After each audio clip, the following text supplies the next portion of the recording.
Amit Shah offer, யோசிக்கும் Vijay. EPS அதிருப்தியா? தேசிய ஜனநாயக கூட்டணியில் தாவேகா தலைவர் விஜயை இழுக்க அமித்ஷா அதிரடி முயற்சி என்று வரும் எதிர்பாராத செய்திகளால் தமிழக அரசியல் வட்டாரமே பரபரப்பாகி கிடக்கிறது. ஆளும் கட்சியான திமுக ஆரம்பம் முதலே தனது கூட்டணியை பலப்படுத்திக் கொண்டே வருகிறது. ஆனால் கூட்டணி விஷயத்தில் அதிமுக, பாஜக, தாவேகா போட்ட கணக்குகள் எல்லாம் சொதப்பலாகி வருகிறது. இதையடுத்து நேரடியாக களத்தில் இறங்கி இருக்கும் அமித்ஷா விஜயை கூட்டணிக்குள் கொண்டு வருவதற்கான வேலைகள் வேகப்படுத்தி இருப்பதாக சொல்கிறார்கள். இது குறித்து பாஜக தரப்பில் நம்மிடம் பேசியவர்கள், இம்முறை எப்படியாவது திமுக ஆட்சியை அகற்ற வேண்டும் என்பதில் பாஜக மேலிடம் உறுதியாக இருக்கிறது. ஆனால் எடப்பாடி பழனிசாமியின் பிடிவாதத்தால் சசிகலா, ஓபிஎஸ், தேமுதிக உள்ளிட்ட சக்திகளை நழுவ விட்டுவிட்டோம். நாங்களே இறங்கி பேசி இருக்காவிட்டால் தினகரனும் திசை மாறி போயிருப்பார். பழனிசாமி இப்படி கூட்டணி விஷயத்தில் அஜாக்கிரதையாக இருக்கும் அதே சமயம் சின்ன சின்ன கட்சிகளை கூட தேடி பிடித்து அழைத்து வந்து கூட்டணியை பலப்படுத்தி கொண்டிருக்கிறார் ஸ்டாலின். இதனால் திமுக அணிதான் ஜெயிக்குமோ என்ற தோற்றம் மக்கள் மத்தியில் உருவாக்கப்பட்டு வருகிறது. இப்படி நிலைமை கைமீறி போவதை உணர்ந்துள்ள அமித்ஷாவே நேரடியாக களத்தில் இறங்கிவிட்டார். முதல் கட்டமாக சசிகலா மற்றும் ராமதாஸ் தரப்புடன் பேச்சுவார்த்தை நடத்தப்பட்டுள்ளது.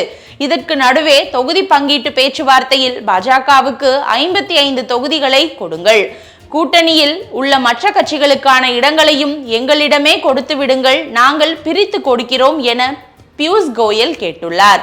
ஆனால் பழனிசாமியோ பாஜகவுக்கு 25 தொகுதிகளுக்கு மேல் தர வாய்ப்பில்லை என்று சொல்லி இருக்கிறாராம்.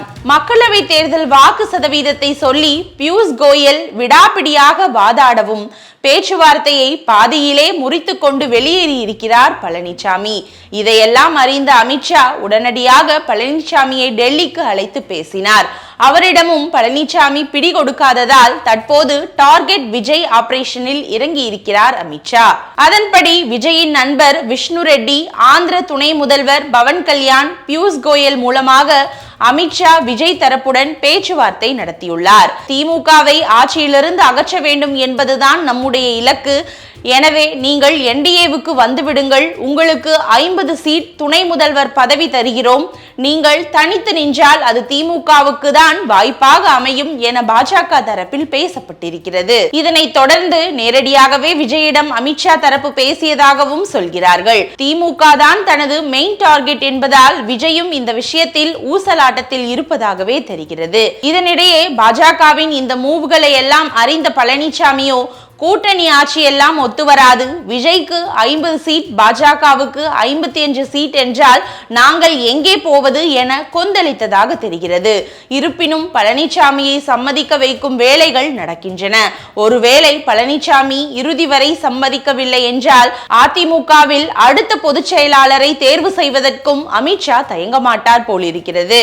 ஏனென்றால் கண்ணுக்கு எதிரே தெரியும் வாய்ப்பை அவர் கை நழுவ விட தயாராக இல்லை என்று தெரிவித்தனர்.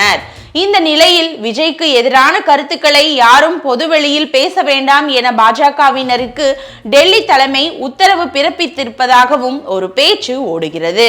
இதை வைத்து தேசிய ஜனநாயக கூட்டணிக்கு விஜய் வந்தால் நல்லது என தமிழக பாஜக தலைவர்கள் வெளிப்படையாகவே வெல்கம் பண்ண ஆரம்பித்திருக்கிறார்கள்.